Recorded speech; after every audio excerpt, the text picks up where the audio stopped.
I used to be ashamed of that, but now I'm willing to talk about how those internal battles happened on a daily Mm. basis. Carlos, how did you find carnivore? Hey, Dave. It was about January of last year, 2023, where I was pretty desperate for change. I've been overweight most of my life. I'm 44 now, so um, we're overweight about 40 of those years. And growing up, just a, just addicted to sugar, soda, candy, and and living a normal life as a kid. No chronic issues except for asthma. I've had asthma since I was an infant. Um, so activity-wise, I was pretty normal. And as I got older in my teenage years, of course, I leaned out, grew. Um, the eating didn't stop. The eating was typical, junk food here and there, candy here and there. And so in my teenage years, started gaining the weight and pretty significantly. And in high school, um, a lot of cereal, a lot of milk, a lot of sugar, and and and I just it kind of got away from me as a teenager, 16, 17 years old, and then I realized that climbing up a set of stairs was winding me, and my father made a comment, telling me, "You're 17 years old, you shouldn't be breathing that way, climbing up a set of stairs," and he was 100% right. And, so started running, doing more exercise. Didn't really change my diet, but I was moving more. And I felt better. I leaned out and not too much, still overweight, but that was better. And and so went out to college. The eating got worse. I'm on my own. Mom's not cooking for me anymore. I can eat whatever I want. So hamburgers, hot dogs, French fries, soda, drinking here and there. Not too bad. I wasn't really too big on drinking, so that was never an issue, thankfully. But the food was an issue, and I didn't know it back then.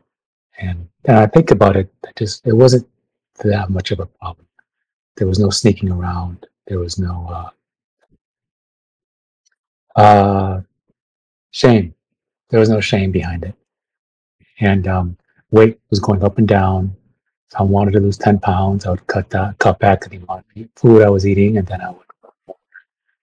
And so in my 20s and 30s, it was a slow progression of up and down, but the trend was going up. And so typical lose 10 pounds, gain 12, lose 15, gain 20, lose 20, gain 25. That was my 20s and 30s. And just came back. The cravings and the junk food and sugar it never went away. But in my 20s, I was able to hold it off for months at a time. And so in my 30s, it was maybe a month and a half or 2 months at a time. I was able to stop the sugar. And and in my 40s, I just stopped altogether. I couldn't stop. For instance, I would buy a 6 pack of Dr. Pepper a couple years ago on a Sunday. And I would ask myself, if please make this last until the next Sunday.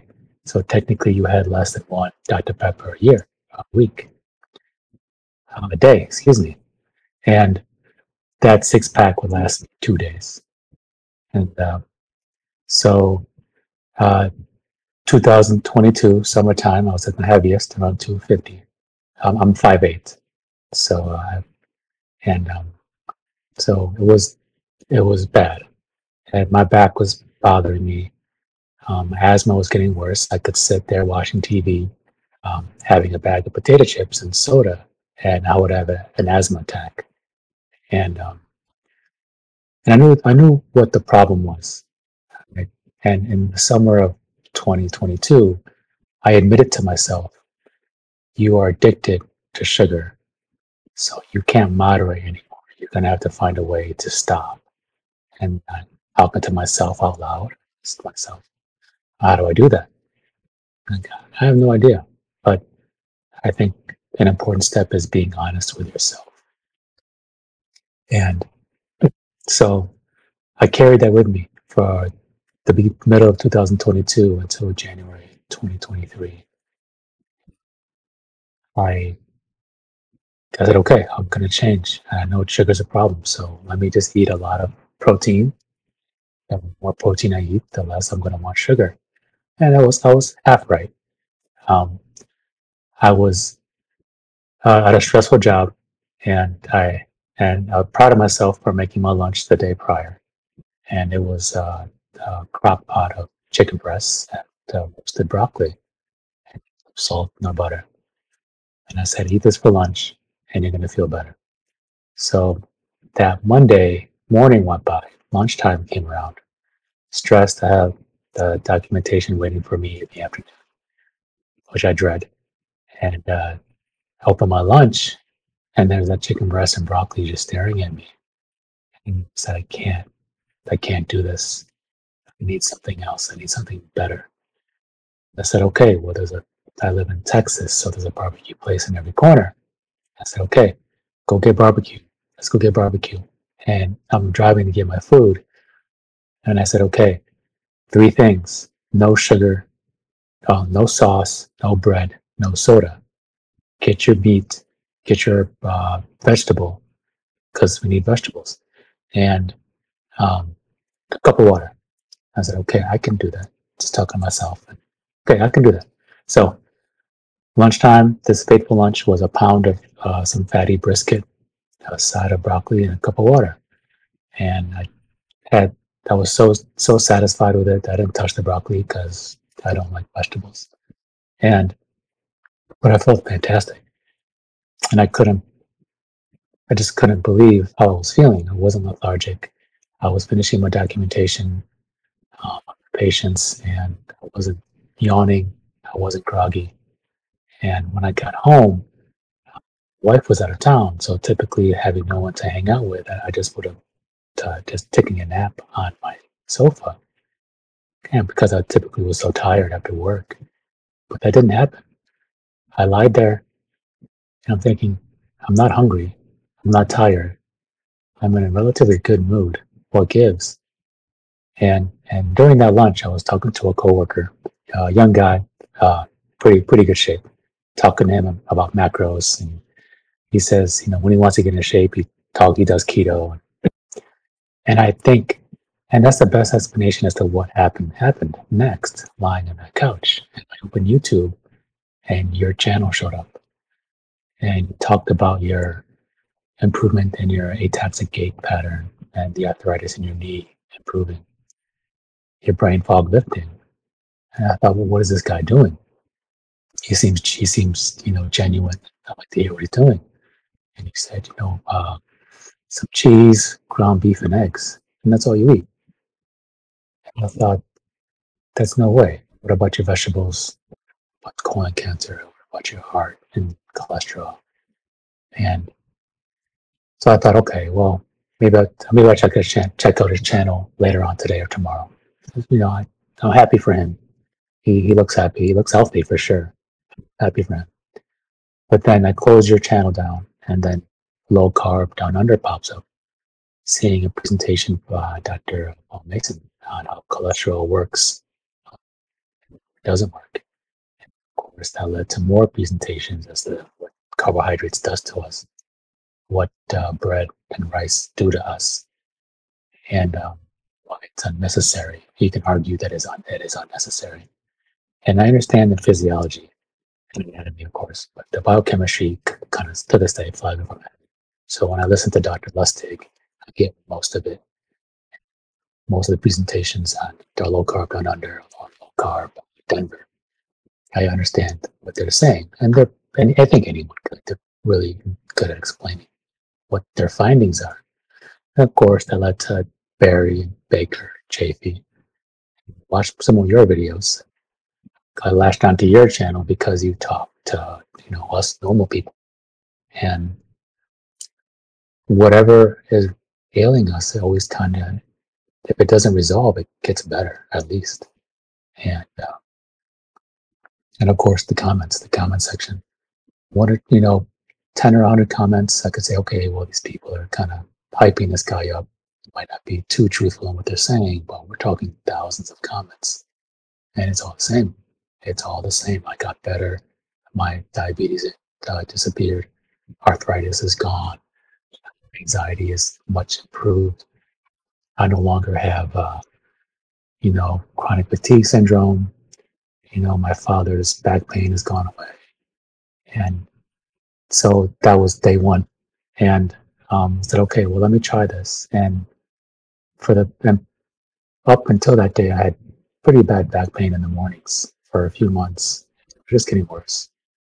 And I thought it was an orthopedic issue because I had such a large belly that I thought maybe it was pulling my lumbar spine into extension for hours at a time, sleeping on my side.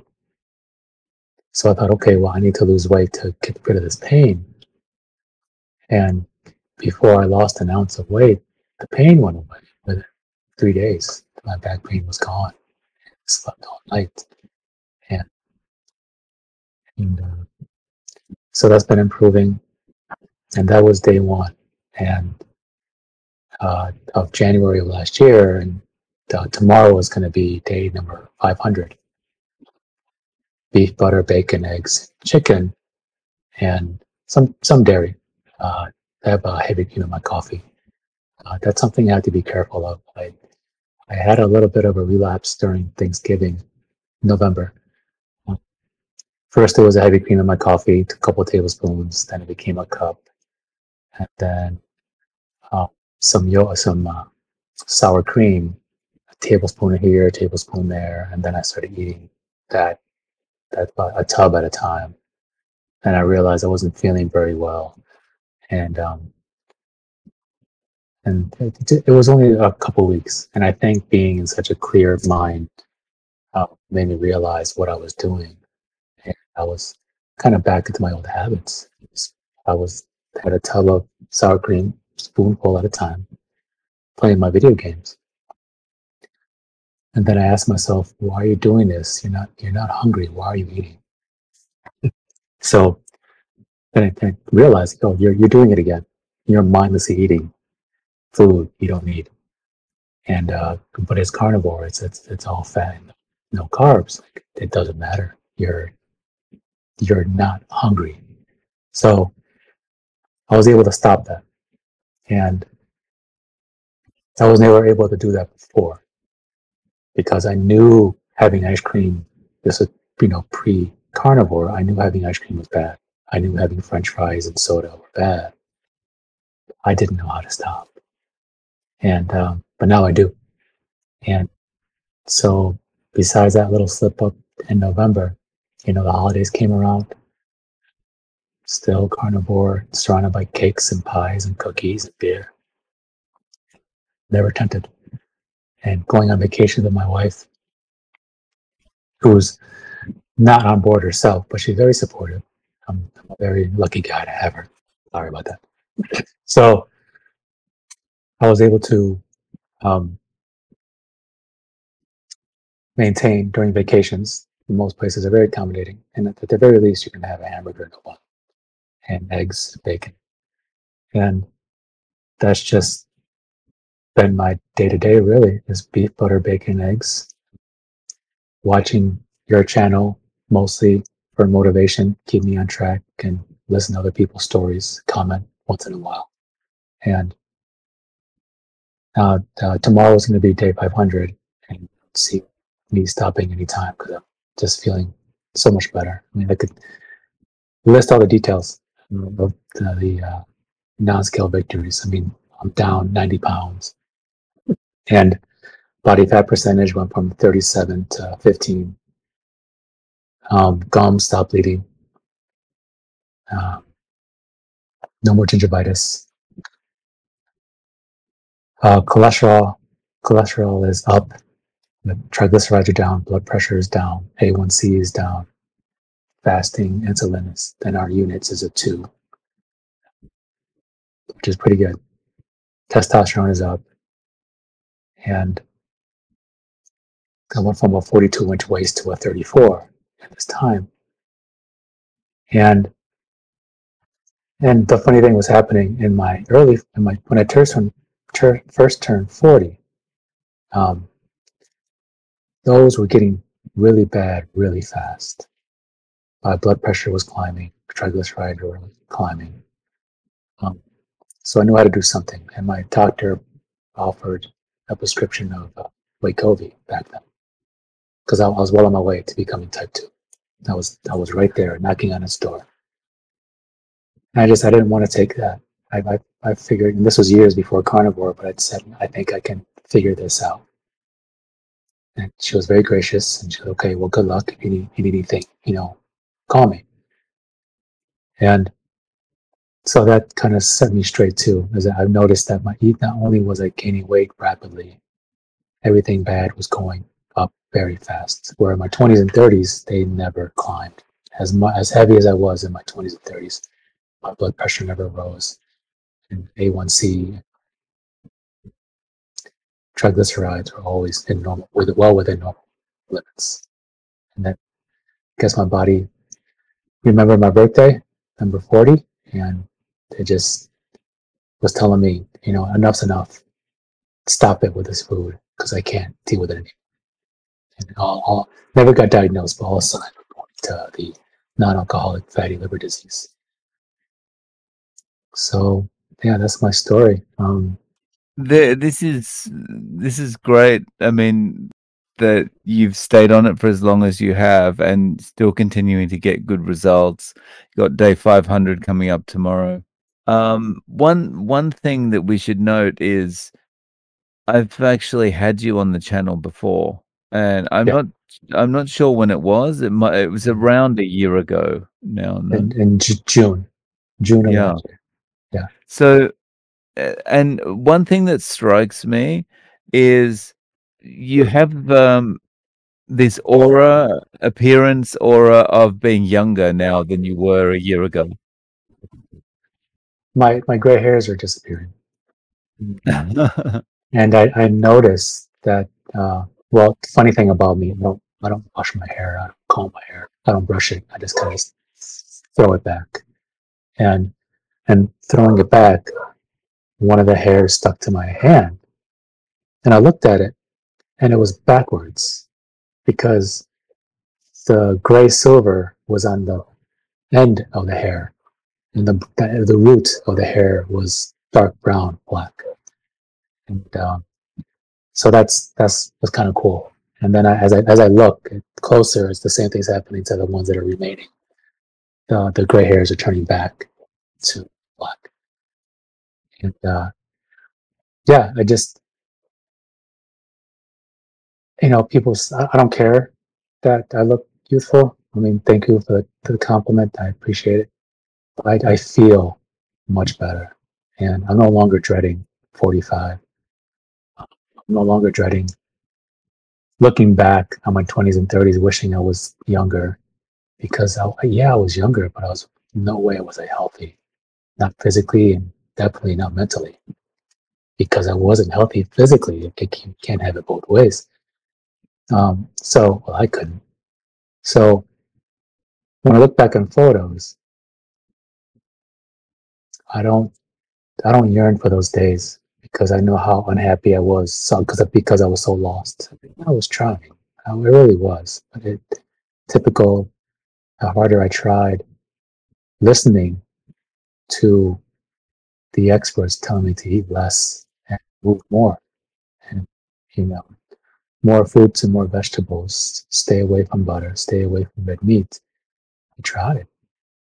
I tried, and it didn't dawn on me that maybe it was wrong. Maybe, maybe you don't fit that mold. If other people can do it, good for them, But I obviously can't because I've failed so many times, year after year, just like clockwork, year after year. Lose a few pounds and gain them all back. Of course, comes to that. With that comes the mental consequences of constantly spiking your blood sugar. You're metabolically unhealthy. Your mitochondria can't function properly because they're not getting the right resources. And It was impossible to be the best person I could be, whether it be a colleague, husband, sibling, son to my parents. Tried, but I noticed that my mood swings were getting worse. And snapping at people, snapping at my wife for absolutely no reason. She's the most patient, loving person on the planet. And here I am being a real jerk to her because I'm crashing, because I had my Dr. Pepper 30 minutes ago and my sugar's crashing. So anything anyone says to me is really annoying. And and I see that in those photos of me, in my phone pops up memories. I look at those memories, thinking I was really struggling back then. So I cut myself some slack because I didn't know. You know, I tried listening to the experts, tried listening to my doctor, eat less, move more. And it's pretty hard to do when you're in pain or you're feeling miserable. It lasts for a couple of days and it lasts less and less as you get older. And just didn't dawn on me that something was wrong and the message was wrong until I saw your channel. And it just took me a couple of days to be convinced. Hey, you never tried this before. You tried everything else. In, in 2012, I was on a vegan diet for 5 months. That's the title of the video we shot last year. It's like, I was vegan, but I hate vegetables. That was very true. And I still do to this day.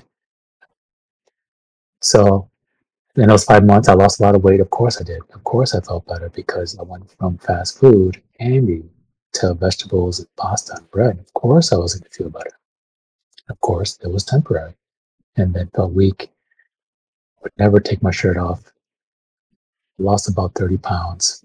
Face was cleared, eyes were clear. But I knew it couldn't last, and it didn't.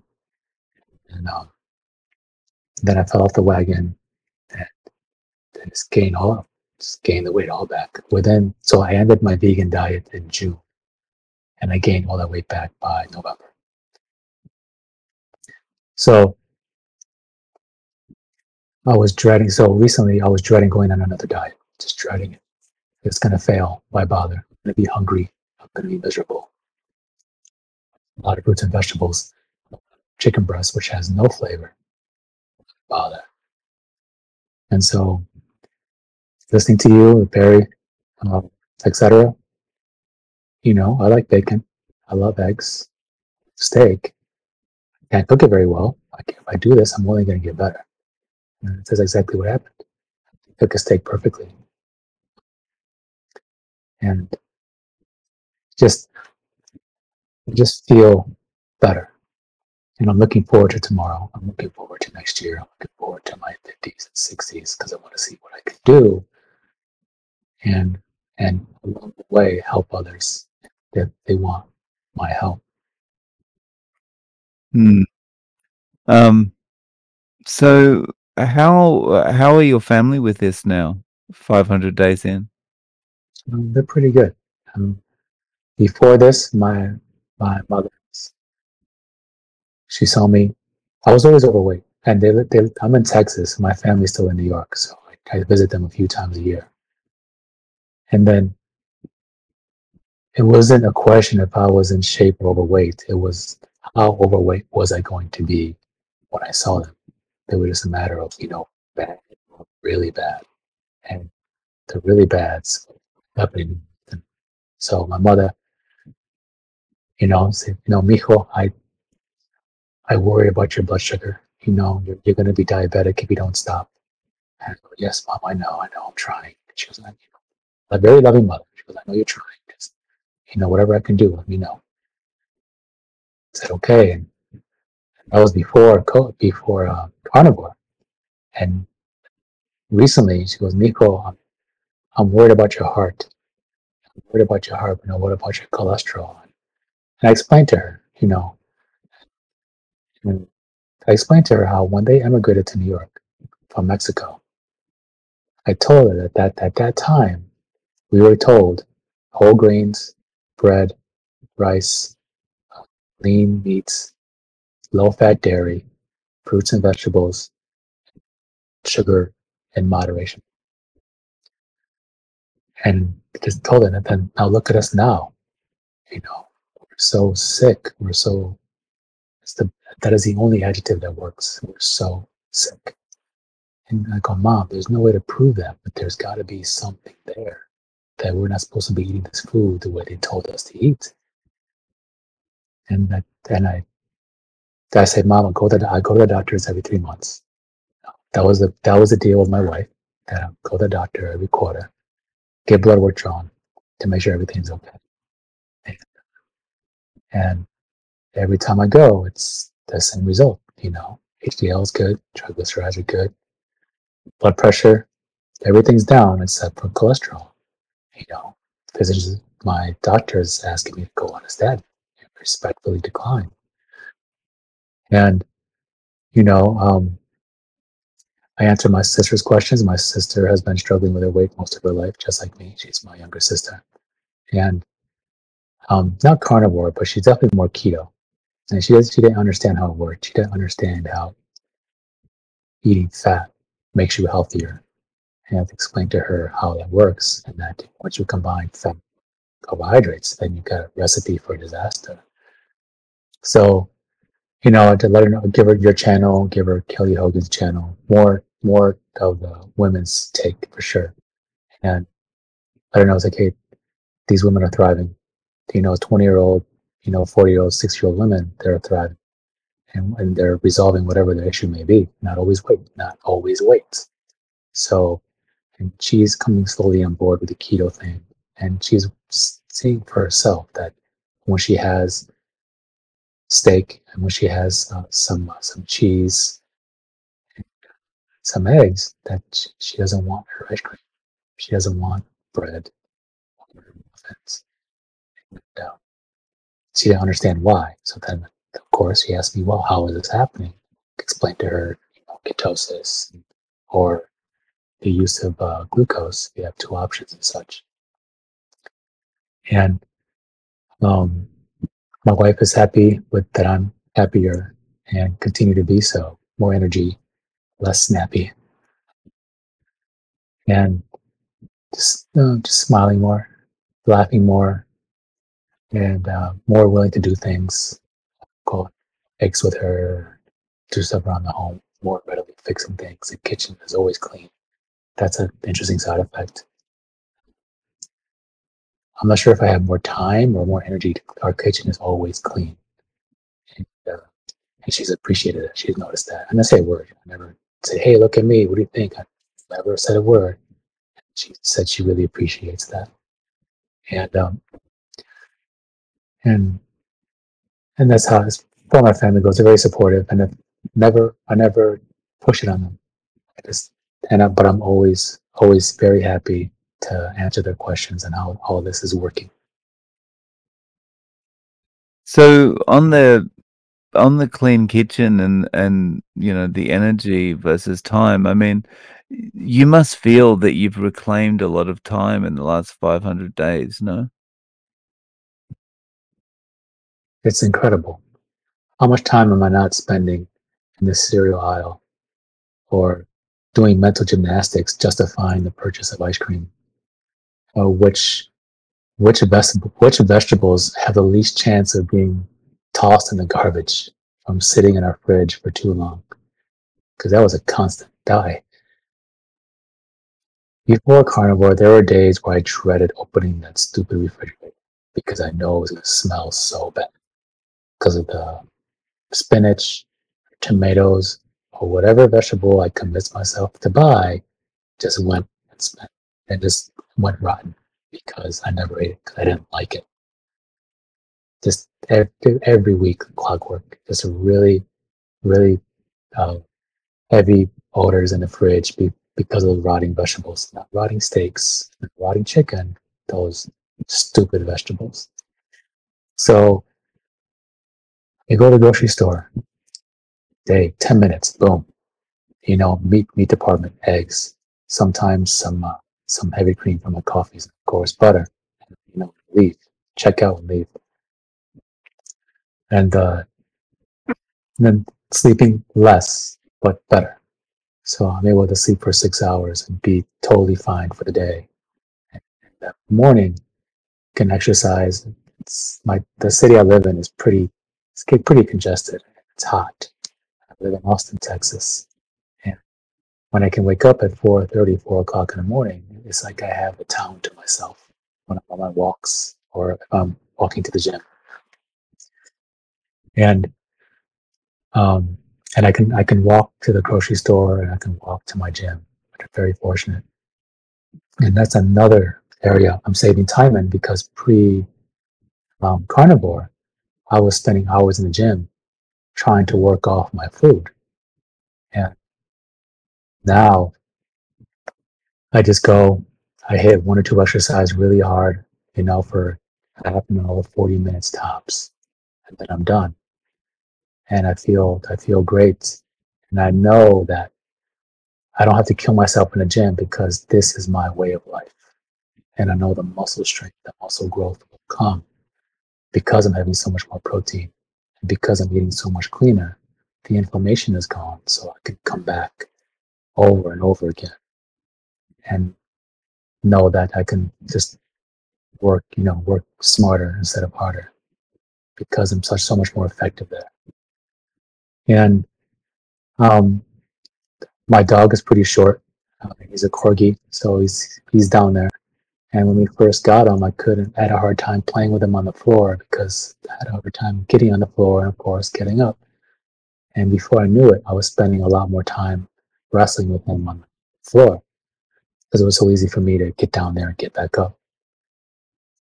So I spend more time with him and outside because I have the energy to walk or run, try and keep up with him. He's pretty fast, even though he's small. He's very fast. So the the time is that's great at work. I'm much more effective at work with my treating my patients and documenting their care. So I'm bringing that home a lot less.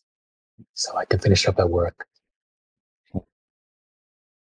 It's as if my weekends have totally blown open because I'm no longer crashing. I'm no longer having the pancakes and the cereal in the morning, knowing very well that after I eat this, I'm going to be in bed again, sleeping for hours at a time because you're crashing. So that's no longer happening. So the crashes aren't there anymore. And it's just, it's more time for me for myself as well and with my wife. And it's more time of positive self-reflection. And I've noticed one huge thing I've noticed and thought wise was that people say, my old self would have said, why didn't you see this when you were 20 years old? Why didn't you see this in your 30s? You wasted so much time. Your life is halfway over. You figure it out. It's not like that. It's now, thank goodness I figured this out now. Could I figure it out 10 years ago? Maybe. I didn't. It doesn't matter. What matters is now. You're feeling great now. You're feeling better every day. And you keep learning your mistakes. You keep learning more about you because my mind is so much clearer that I can take my mistakes, learn from them, and not do them again. It's much more effective self-reflection. So it's it's good. Nothing is perfect. Everything is better. Yeah.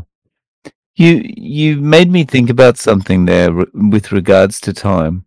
Um, Often when I've talked about time savings, I think in terms of,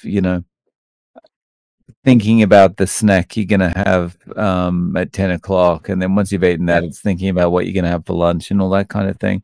But there's something you kind of alluded to there that maybe not directly, but it just came to mind. Is like we all also have this internal struggle that takes a lot of our time and resources, and it's this fighting back against that urge to go and get the food, to go and buy the junk, to go to McDonald's or go to Burger King or get the ice cream from the convenience store or whatever, and there's like if you think of it as the angels and the devil or something like that on either shoulder or whatever, but it's like this battle that's going on inside is trying to resist the temptation, and that just saps resources, right? Yeah, it's. I used to be ashamed of that, but now I'm willing to talk about how those internal battles happened on a daily Mm. basis. Mm. And when I show photos of people when I talk to people and they don't believe me that I was 100 pounds heavier, which is to this day is very strange because that, that's my normal. You know, I can't I can't see myself when I look at photos. It's wow now, and back in the day when I saw photos of myself, it was just damn, just because I didn't my perspective of myself isn't lining up to what's actually happening. So when they see a photo of me, they say like you are a totally different person. I struggle with that. I struggle because I, because there's so much more room for improvement. I think that I have a long ways to go. I'm trying to shift away from that. That's not productive thinking. But then I tell them when they see photos of themselves, they see someone walking down the street or in a cart in the store, too heavy to walk because of knee pain or back pain. I tell them, I say, when you see people like that, they're hungry. They're overfed, but they're undernourished. And that was torture. That was part of the torture is that I was always hungry. And, you know, during 2020, those food delivery apps just came in very handy. And I would have a complete meal waiting for me when I got home from work, and very expensive. I'd finish it, feel very very full. Well, not full, it's bloated. I know the difference between full and bloated. Very bloated from the fast food and the soda. And then if that was 6 o'clock in the evening, I would be hungry at 9 o'clock at night. Of course, there was always ice cream in the freezer. So it was that was one part of the torture, and the other part of the torture is exactly what you said: is that inner struggle of you know I can't have ice cream today. I can't. So let's have some fruit instead. Well, if you have fruit, then that's this much sugar. So what's the difference? And that was time and stress spent in the store trying to justify not buying the sugar. As I was getting older, I was failing more and more. So when I knew that, you can't moderate, you're gonna have to stop. You're gonna have to figure out a way to do that. For someone that might be going through this kind of thing, what kind of advice or experience can you share with them? Yeah. Um, one of my favorite movies of all time is The Matrix. And I've noticed that I watch it about once a year, and I've noticed that different parts of the movie tend to be my favorite part of the movie. And of course, when I was younger, it was the action sequences, it was the special effects. Now, my favorite part of that movie is when Neo first meets the Oracle. And there's a sign in her kitchen in Latin that says, know oneself, know yourself. So I think the first step in any self improvement is just being honest with yourself. What's your weaknesses? What do you know? What are your failures? What are your habits? Be honest with yourself. And my honesty was that admitting to myself that I can't moderate sugar. But also at the same time, I knew that if I found something, I could go all in. So if you're wanting to try this, know yourself. Can you go all in? Knowing that it's not going to be easy, but it will get easier. Um, and if you can go keto and you can cut down the sugar and carbohydrates week by week, well, please do that. I can't do that. It's too complicated. And it's just, I couldn't net carbs and, fiber. No, I can't do that. I need something right now. something simple. And if you're that way, by all means, go ahead and jump in. But if you can moderate and you can take it step by step, then don't jump in. Just know yourself. And for years, Dave, for years, I didn't mention this before. Knowing I needed to get healthier, I had three principles I was looking for decades. It was something simple, something with food that I like, and something. The third principle is I want to leave me hungry, 2 hours later. And carnivore does all that. You can't get simpler than this. You can't get more satiating than this. And again, I love ground beef. I love steak. And I can have it every day because I know how satiating it is. And I know that if I'm hungry, if I'm tired, this is going to give me the energy with none of the negative consequences. I know that. So when it comes to having a steak every day or eggs every day, I have no problem with that. I'm no longer seeing it as entertainment. It's something I need most days. Sometimes I don't. Something I need to function cellular level to a social level. I know that now. So if that sounds good, then how you go about that is up to you. It'll work as long as you know yourself. Yeah, very, very nice advice. So Carlos, do you have social media if people want to reach out to you? Yeah, I'm on Instagram, CAF4676. Email is the same, CAF4676 @gmail. Okay. Up on Instagram, I post, just random steaks that I made, or pictures of my dog and cat. Kind of hesitant to put a picture of myself up. That was never my thing. I don't think it has anything to do with before or after, or being obese, or nothing like that. It's just something I never did. Maybe I will, since this day, 500 tomorrow. But email, if you have any questions, by all means, feel free to contact me. You know, don't have maybe not have the best advice, but it'll be something. And yeah, I'll never, if you have questions, I'll never not answer them. Well, thank you so much for coming back on and sharing your insights, Carlos. I really appreciate your time. No problem. And thank you, Dave. I don't know how to thank you. You have no idea how much of a difference you've made in my life. And I really do appreciate it. So thank you.